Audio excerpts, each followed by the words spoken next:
The spit landed with a wet slap, glistening on Kale's cheek like a badge of hate. Laughter erupted, sharp and cruel, from the circle of kids who thought they owned this school. Kale Jackson, the new black kid, stood motionless, his eyes locked on Ethan Carver, the bully who just marked him. The courtyard smelled of damp concrete and teenage bravado. But Kale's silence wasn't weakness, it was a fuse burning down to an explosion nobody saw coming. It was his first day at Lincoln High, a school where the hallways echoed with whispers of who belonged and who didn't. Kale, 16, had moved to this mostly white suburb from Chicago, where he'd learned to navigate worse than spit. His mom, a nurse, had dragged him here for a better life. But better was looking like a lie. Ethan, a senior with a linebacker's build and a smirk that screamed privilege, had zeroed in on Kale the second he walked through the gates.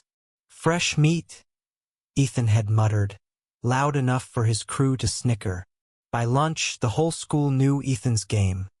Make the new kid break. Kale wiped the spit with the back of his hand, slow and deliberate. His heart pounded, but his face stayed stone. He'd been here before, different school, same story. Back in Chicago, he'd spent years training in martial arts, not for glory but survival. His sensei, an old Korean man with hands like iron, had taught him more than kicks and punches. Control is power, he'd said. Let them think they've won, then show them they're wrong. Kale's fists stayed loose at his sides, but his muscles coiled, ready. Ethan stepped closer, his breath hot with cheap energy drink. "What's wrong, city boy? Gonna cry?" The crowd tightened, phones already out, recording the ritual humiliation. Ethan's crew, 3 other seniors, all white, all itching for a show, egged him on. "Do it again, man," one yelled. Ethan grinned, hocked another glob, and let it fly. This time Kale moved. Not much, just a tilt of his head. The spit sailed past, hitting the ground. The crowd gasped, then fell silent. Ethan's smirk faltered. "You think you're tough?" Ethan growled, shoving Kale's shoulder. Kale stumbled back a step, catching himself. His eyes flicked to the crowd, scanning faces.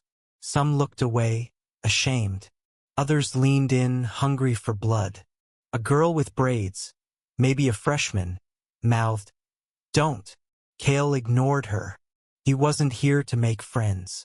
Not yet. Ethan swung. It was a wild, sloppy punch, telegraphed from a mile away. Kale sidestepped, fluid as water, and Ethan's fist hit air. Momentum carried Ethan forward, and Kale acted on instinct. His leg swept low, hooking Ethan's ankle.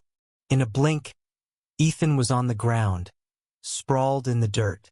The crowd erupted, half cheers, half shock.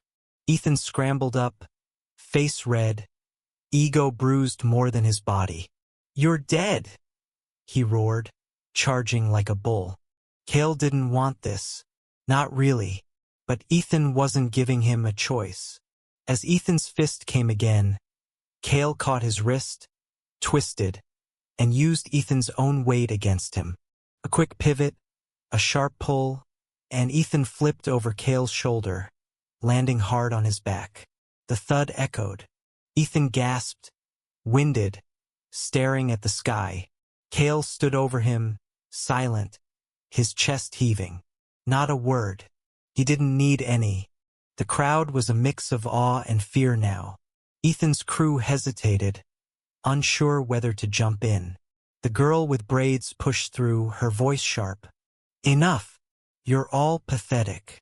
Her name was Maya, Kale would learn later. She glared at Ethan's friends, daring them to move. They didn't. Ethan rolled to his knees, coughing. "This ain't over," he spat, but his voice cracked. Kale stepped back, giving him space. He wasn't here to destroy anyone. He just wanted to be left alone. But Ethan's eyes burned with something deeper than anger, humiliation, and the kind of hate that festers when pride takes a hit. Kale knew that look. It wasn't going away. Word of the fight spread like wildfire. By last period, Kale was a legend and a target. Teachers whispered in the staff room, debating whether to suspend him. Students split into camps. Some called him a hero, others a thug. Ethan, nursing a bruised ego and a sore back, spent the day plotting. He wasn't just any bully, was the son of a local cop. And in this town, that meant power. Kale didn't know it yet, but he just kicked a hornet's nest. After school, Maya caught up with Kale at the bus stop. "You're crazy," she said, half smiling. "But you're good. Where'd you learn that?" Kale shrugged. "Chicago. Had to." Maya nodded like she got it. She was black too, one of the few at Lincoln High. "Watch your back," she warned. "Ethan's not just a jerk. His dad's got pull. And he's got friends who don't fight fair." Kale didn't say much. He wasn't big on talking. But Maya's warning stuck. That night, at their cramped apartment, his mom noticed the tension in his shoulders. "Rough day?" she asked, stirring a pot of chili. Kale stared at the table. "Just some idiot," she sighed, setting the spoon down. "Kale, I know this place is different, but you're strong. Not just here," she tapped her arm, "but here." She touched his chest. "Don't let them make you someone you're not." He wanted to believe her, but as he lay in bed, replaying the fight, he felt the weight of what was coming. Ethan wouldn't let this go. And Kale wasn't sure how far he'd have to go to stop him. The next morning, Ethan was waiting. Not alone. His crew had grown 5 guys now, all seniors, all looking for a piece of the new kid. They cornered Kale in the parking lot before first bell. Ethan's face was a mask of rage, a fresh bruise on his cheek from yesterday's fall. "You think you're hot shit?" he said, voice low. "This town don't want you, and I'm gonna make sure you know it." Kale's pulse quickened. 5 against 1 wasn't a fight, it was a beating. His eyes darted, looking for an out. The lot was empty, teachers still in their morning meetings. Ethan's crew closed in, cracking knuckles, grinning like wolves. Kale dropped his backpack, planting his feet. He wasn't running. Not today. Then, a voice cut through. "Back off, Ethan." It was Maya, standing at the edge of the lot, phone in hand, recording. Behind her, 2 other kids, a lanky white guy with glasses and a Hispanic girl with a soccer jersey, stepped up. They weren't fighters, but they were there. Ethan froze, glancing at Maya's phone. "You're gonna regret this," he snarled. But he signaled his crew to back down. "For now." Kale exhaled, picking up his bag. Maya walked over, her expression fierce. "You okay?" she asked. He nodded, but his jaw was tight. "Why'd you do that?" he said. Maya shrugged. "Because it's right. And because I'm sick of this place acting like it's 1950. The lanky kid, Nate, adjusted his glasses. "Ethan's dad's a cop, man. He's untouchable. You gotta be careful." The girl, Sophia, chimed in. "Not untouchable. Just loud. People are scared of him, but they're starting to talk." Kale didn't know what to make of them. Allies were new. Back in Chicago, he'd handled things alone. But here, something was shifting. Maya, Nate, and Sophia weren't just standing up for him, they were standing against something bigger. And Ethan knew it. The rest of the week was a chess game. Ethan and his crew shadowed Kale, waiting for a moment to strike. Graffiti showed up on Kale's locker, slurs, threats. Someone slashed his bike tires. Kale stayed calm, but inside, he was burning. He trained harder at the local dojo, a rundown place he'd found a mile from home. His new sensei, a grizzled ex-Marine named Torres, saw the fire in him. "You're not just fighting punks," Torres said one night, wiping sweat from his brow. "You're fighting what they stand for. Don't lose yourself in it." Kale nodded, but it was hard. Every taunt, every shove, Every whispered slur chipped away at his control. He wasn't just defending himself, was carrying the weight of every kid who'd ever been targeted for their skin, their accent, their existence. And Ethan wasn't slowing down. Rumors spread that he was planning something big, something to put Cale in his place for good. Friday came and the tension broke. It started at the pep rally with the whole school packed into the gym. Ethan's crew had been hyping it all day, dropping hints about a surprise. Cale sat in the bleachers, Maya and Nate nearby. Sophia had warned them to stay sharp. When Ethan took the mic, supposedly to hype the football team, Cale knew it was coming. "Ladies and gentlemen," Ethan said, his voice dripping with mock sincerity, "let's give a warm Lincoln High welcome to our newest star, the kid who thinks he's better than us." He pointed at Cale. The gym fell silent, then buzzed with whispers. Ethan's crew started chanting, "Go back home! Go back home!" Others joined, some laughing, some uneasy.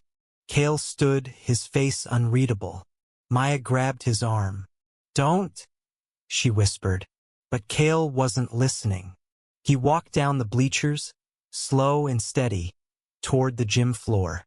Ethan grinned, tossing the mic aside. "You want round two, tough guy?" he called. The principal, a nervous man named Harris, tried to intervene. "That's enough, Ethan." But Ethan ignored him, stepping forward. His crew fanned out, blocking Cale's path. The gym was a powder keg, students shouting, teachers frozen. Cale stopped a few feet from Ethan, his voice low but clear. "I'm not going anywhere." Ethan laughed, but it was forced. "Big mistake," he said and swung. Ethan's fist cut through the air, but Cale was already moving. He ducked, the punch grazing his ear, and countered with a precise elbow to Ethan's ribs. Ethan grunted, staggering back, but his crew surged forward. The gym erupted, students screaming, some cheering, others pleading for it to stop. Cale's training kicked in, his body a blur of controlled motion. He blocked a wild swing from one of Ethan's friends, a tall kid named Jake, and sent him stumbling with a quick push kick. Another, a wiry guy with a buzz cut, grabbed Cale's arm, but Cale twisted free, dropping him with a leg sweep.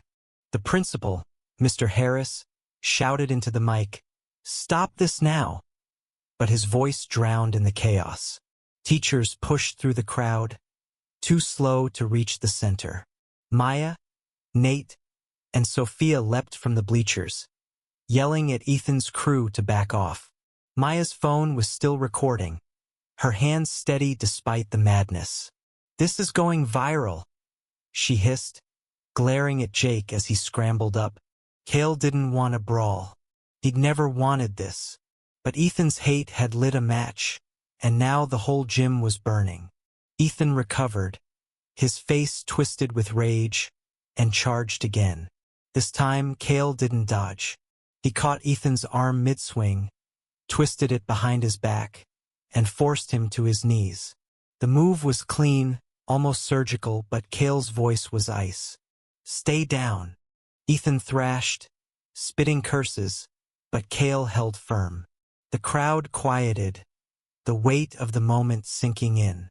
Ethan's crew hesitated, their bravado crumbling. For a second, it seemed over. Then a new voice cut through, deep and commanding. "Let him go, kid." Cale looked up. A man in a police uniform stood at the gym's entrance, badge glinting under the fluorescent lights. Ethan's father, Officer Carver.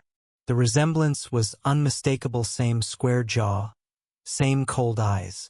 The gym fell silent, students parting as Carver strode forward. Cale released Ethan, stepping back, his hands raised slightly to show he wasn't a threat. Ethan collapsed, gasping, but his smirk returned as he saw his dad.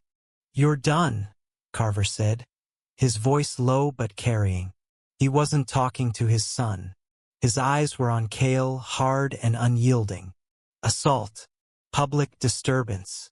You're coming with me. Maya stepped forward, phone still up. He was defending himself. We all saw it. Nate and Sophia nodded, voices rising in agreement. A few other students, strangers to Cale, joined in, their phones out too. Ethan started it, a girl shouted. He's been harassing him all week. The crowd murmured, a mix of support and fear. Carver's jaw tightened, but he didn't back down. Everyone, back to class, Mr. Harris yelled, finally reaching the floor. He looked between Cale and Carver, sweat beading on his forehead. Officer, I'm sure we can handle this internally. Handle it? Carver snapped. This kid attacked my son. I want him booked. Ethan stood, leaning on Jake, playing up his injuries. Cale said nothing, his eyes locked on Carver. He knew this game. He'd seen it in Chicago cops backing their own. Truth be damned. His mom's words echoed. Don't let them make you someone you're not. Maya shoved her phone toward Carver. It's all here. Ethan's been targeting him since day one. You can't just put that away, Carver growled. But Maya didn't flinch. The tension was a tightrope, and Cale was balancing on it alone. Then, another figure appeared, Ms. Torres, the history teacher, a black woman with a reputation for no-nonsense. She'd been in the back, watching, and now she stepped up, her voice calm but sharp. Officer Carver, I saw the whole thing. Cale acted in self-defense. Ethan and his friends have been bullying him for days. There are witnesses. Videos. You want to take this further, you'll have to explain why you're ignoring evidence. She glanced at Maya, then at the crowd. And I'm sure the school board will be interested. Carver's face twitched, but he didn't respond. Ethan's smirk faded again. The gym held its breath. Finally, Carver pointed at Cale. This isn't over. He grabbed Ethan's arm and pulled him toward the exit, ignoring his protests. The crowd parted, some students whispering, others staring at Cale like he just walked on water. Mr. Harris cleared his throat. Everyone dismissed. Now, the students shuffled out, buzzing with adrenaline. Maya, Nate, and Sophia stayed with Cale, who hadn't moved. Ms. Torres approached, her expression soft but serious. You okay? She asked. Cale nodded, though his hands were still clenched. Yeah, thanks. His voice was quiet, but there was steel in it. You've got guts, Ms. Torres said. But you've also got a target on you now. Carver's got pull in this town. Watch yourself. She walked away, leaving Cale with his thoughts. Maya grinned, nudging him. You're famous, man. That video's already got 1,000 views. Cale didn't smile. Fame wasn't the goal. Survival was. The next week was a storm. Maya's video spread across social media, sparking debates in the community. Some called Cale a hero, others a troublemaker. The school board scheduled an emergency meeting, and parents packed the auditorium, voices clashing over justice and discipline. Ethan was suspended for a week, but Cale got 3 days for engaging in violence. Stung, but Cale expected it. Fairness wasn't live here. At home, Cale's mom was furious not at him, but at the system. They're punishing you for standing up, she said, pacing the kitchen. This isn't right. Cale shrugged, poking at his food. It's how it is. No, she said, stopping to look at him. It's how they want it to be. There's a difference. She sat across from him, her eyes fierce. You're not alone in this, Cale. You hear me? We fight back. Not with fists, but with truth. Her words stuck. The next day, Cale met Maya, Nate, and Sophia at a local diner to plan. Maya had been digging, talking to other students who'd been targeted by Ethan's crew. It's not just you, she said, scrolling through her phone. They've been doing this for years, picking on anyone who's different. Black kids, Latino kids, even Nate got it for being too nerdy. Nate pushed his glasses up, nodding. They trashed my science project last year. Nobody did anything. Sophia leaned in, her voice low. My cousin got jumped by them. He transferred schools. Ethan's dad always gets them off. Cale listened, the pieces clicking. This wasn't just about him. It was a pattern, a sickness in the town's bones. So what do we do? He asked. Maya grinned.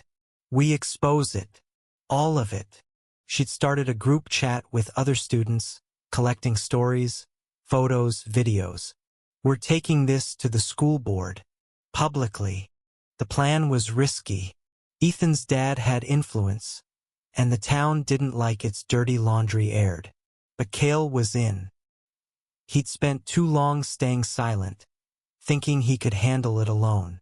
Now he saw the power in numbers, not just fists, but voices. The school board meeting was a circus. Students, parents, and reporters packed the room, cameras flashing. Maya took the podium first, her voice steady as she shared the video and read statements from other victims. Nate and Sophia followed, their stories raw and unfiltered. Cale went last. He hadn't planned to speak, but when Maya looked at him, he knew he had to. I came here for a fresh start, he said, his voice carrying despite the nerves. But all I got was hate, not just from Ethan, but from a system that lets him get away with it. I fought back because I had to, but this isn't about me. It's about every kid who's been told they don't belong. We're not invisible, and we're not backing down. The room exploded, some cheering, some booing. Ethan's dad was there, arms crossed, face like stone. But the tide was shifting. Reporters peppered the board with questions. Parents demanded accountability. By the end, the board promised an investigation into bullying and disciplinary practices. Ethan's suspension was extended, and his dad was quietly reassigned to desk duty pending review. It wasn't a perfect win. Cale knew that. Hate didn't vanish overnight, and Carver's influence still lingered. But the school felt different. Students who'd stayed silent started speaking up. A diversity committee formed, led by Ms. Torres. Maya's group chat grew into a real movement, organizing workshops and rallies. Cale, once the outsider, found himself at the center not as a fighter, but as a voice. One day, after training at the dojo, Cale ran into Ethan. It was just them, no crew, no cameras. Ethan looked smaller somehow, his usual swagger gone. You ruined my life, he muttered, but there was no heat in it. Cale studied him, remembering his sensei's words. Control is power. You did that yourself, he said, but you can change, if you want to. He walked away, leaving Ethan standing there, silent. Months later, Lincoln High wasn't perfect, but it was trying. Cale's mom smiled more, proud of her son. Maya, Nate, and Sophia became his family, proof that allies could come from anywhere. Cale still trained, but now it was less about survival and more about strength for himself, for others. The fight in the gym had been a spark. What followed was a fire, one that burned away silence and lit up the truth. It wasn't just Cale's story anymore. It was everyone's. What do you think? Where's the line between justice and revenge? How do we heal a community when hate runs deep?